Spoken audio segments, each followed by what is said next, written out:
Hello, happy Wednesday. I am Meredith and I am here with our message for the 25th of September, 2024. We have the sun in Libra. We have the moon in Cancer. Got our great retrogrades going on, of course. Oz and Wonderland Tarot on the table. And again, look at this, the card party. It always has a lot to say. Let's jump right in, see what's going on in the energy atmosphere and what's on offer to us today. Our first card is the Seven of Wands. Great.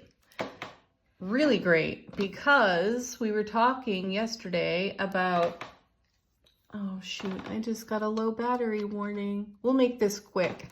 We were talking yesterday about getting busy with our projects, inner and outer projects, having the energy to take action, make moves on our own behalf.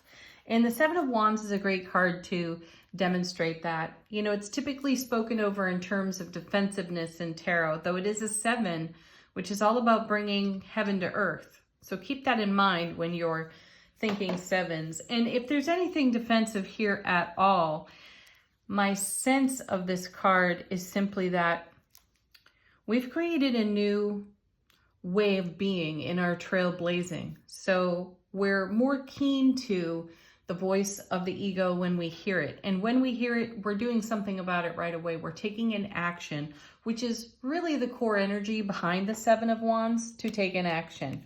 So keep doing that. Keep challenging yourself whenever you're having a doubt, a concern, or the eruption of an old story.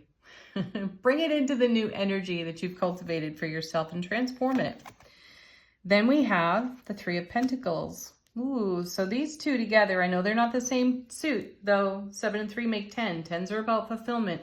And again, I'm going to remind you, sevens are all about heaven touching earth within us. So with the Three of Pentacles, we're building something that stands a test of time. And we may be visited by just what I was saying moments ago, the ego rising up and throwing up a caution flag and giving us a pause. The pause is great, but don't let the pause become a stall. Let's see what's next. Oh, now there's one we haven't seen in an age, the Seven of Swords. So another seven. And this one is typically a cringer because at its core is a message of self-sabotage. Here again, still going to focus on how sevens bring heaven to earth. And this is what we're really focusing on, how we have the potential to sabotage ourselves, just what these cards were guiding me to speak on moments ago. And this one is paired with, wow, look at that. Three of Swords. Whoa, so these two together make the Ten of Swords. So technically we have two tens coming together. Lots of fulfillment opportunity. And what I'm getting off of the Seven of Swords here is the 7 and the 3 together, is that we may have a tendency to draw on prior experience that was less than favorable and then throw in the towel and say, how's it really going to be different this time? Then we have with the Three of Swords, the energy of pain, loss, and sorrow of the past. So be prepared for a walk down memory lane in the energy atmosphere today, and having some reminders of prior experience, as I said, that was less than favorable, but use that to garner your gains and be reminded of the strength that you cultivated within yourself from these challenging prior experiences, and leverage that on whatever it is you're doing in the now. So don't be surprised if you're running into people that you haven't seen in a long time, people that you no longer spoke to on the regular, and getting fresh reminders of prior experiences that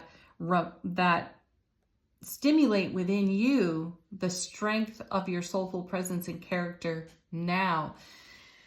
I really think what's happening here is that the yard search, excuse me, I'll get it out, that the universe is dropping a yardstick in front of us so that we can have a very clear measure of just how far we've come, and an appreciation for all the fulfillment that we've created, because we're going to need to draw on the strength of prior fulfillment as well to leverage on what we're doing in the now and the way that it pays reward forward. That's exciting. Next we have Six of Cups. Aw, sweet. The Soulmate card. It's also for me a card of channeling and intuitive guidance in tarot. So stay awake, aware, and alert to the messages that are on offer to you, universally speaking. It's going to be one of those days where, again, you may be running into folk from the past, be reminded of experiences of your past so that you can really take the measure with that yardstick and be really glad for all the strength that you have to do what you're doing now to bless yourself going onward. And this is paired with, nice, the Page of Swords. Excellent card to have here because this is an information incoming card, especially with the Six of Cups. My feeling is we are so beautifully centered in our heart energy that these reminders of the past are not painful, though they are still a challenge for us, if even temporarily. We will overcome though, because we are very heart-centered, very heart-grounded and focused for all that's in evolution for us right now. Next set, 3 cards. Oh, yes, look at that. The Devil's back again. We are getting to the heart of the matter here, and I like it. So this is everything that is habitual, behavioral, things that we do by rote, conditioning, programming, expectation, social and otherwise. So check it out for yourself. We are going to be shown our habits and our tendencies so that we can upgrade, transform anything that could be holding us back in the now. So you can thank the Devil card for showing up. You can thank your intuition, and you can thank all of your prior challenge for who you are in this moment right now, because you know what to do with any challenge that comes before you in the moment, and that's exciting. Then we have the Hermit.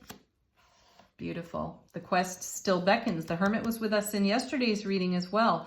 So keep going. Don't stop now is the message there with the Hermit. And the Hermit typically holds up a lantern to show us the light of enlightenment. So stay connected to that inner light within you on your quest. Take your next step in enlightened energy, not this old pain, loss, and sorrow energy. Give this the love, the validation, and appreciation it deserves, and let it go. And then we have perfect Temperance, divine alchemy on our favor. And that's exactly what we're doing. We're actually alchemizing the prior with the now and growing even stronger within ourselves. Bottom of the deck, what's on offer to us there? How's the universe helping us out behind the scenes? We have the Three of Cups. Celebration. Typically, this card has the ladies from Temperance, Strength, and Justice on the card. So use your temperance, your strength, and your fair-minded, heart-centered, heart-grounded energy to go onward in this day. Next, we have, seriously, that's kind of fascinating. We now have the Seven of Cups. So we have a 7 and a 3 to start with. Then we have another 7 and a 3 here. And here again, a 7 and a 3. 10s are all over this reading. That's amazing. So fulfillment is charged within this day. And it feels a little bit like a treasure hunt for us to discover all that fulfillment. You know, we live with ourselves. So sometimes things aren't exactly obvious to us. And that yardstick being dropped by the universe today is going to give us a very obvious measure for where we are in the now and where we're going and what we're doing. Wow, that's pretty fascinating to me. Next we have the Witch, an extra major arcana card in this deck. And this card speaks to cycles and rhythms, which are also being identified over here with the Devil card. I like that we have the Witch and the Devil working together in this reading because this is a new pattern, a new current of energy. And this is where we are, though, having a bird's eye view, so to speak, of where we've been and gleaning the highest and greatest from all of that. And then we have the Lovers, harmony, unity, and making great decisions and choices within our self-relationship, within the divine feminine, divine masculine. This is us being very balanced in our energy. I like it. We have next, I feel like I'm supposed to stop with these, but I'm going to tell you anyway. We've got the Page of Wands. That's a go-getter energy every time. And we have the Queen of Swords as well. Discernment and decisiveness with her energy. Beautiful. Use it to your advantage here. Angel answers, questions, queries, contemplations. Let these cards bring a fresh message to you.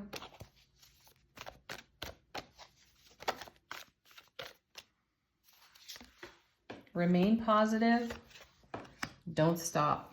That's it. It's your positivity that's going to charge this whole experience in a walk down memory lane or a review of hindsight within the day. Stay positive because there is a peaceful resolution here. We've got the within the next few weeks card. So this isn't going away overnight. This is an energy that's here with us for a bit. So enjoy it and make the very most of it. Oh, sweet. There's something better. You already know that. You're already living that. And the experiences, situations, and circumstances are going to prove themselves out and show you just how good things can get. Final word. Final word on the reading from Angels and Ancestors. I'm giggling because about 3 weeks ago, I very passionately said to the universe, how good can it get? And then I had a very interesting challenge dropped right in my lap, for which I am still navigating, though it's exciting because I'm getting to see my strength, my perseverance in a fresh perspective. Okay, final word on the reading. Angels and Ancestors, how is our soulful presence speaking to our waking consciousness? We've got the Summer card, bask in joy and light. Absolutely, because you're already in the joy and already in the light, which is a beautiful foundation to be upon when you're taking a look at all of this fulfillment that has come to you in ways that you did not expect and turned you into the fabulously strong, wonderful, super positive, and amazing being that you are today. Go get it, folks. Have a great Wednesday, peak of the week. Peace, love, namaste.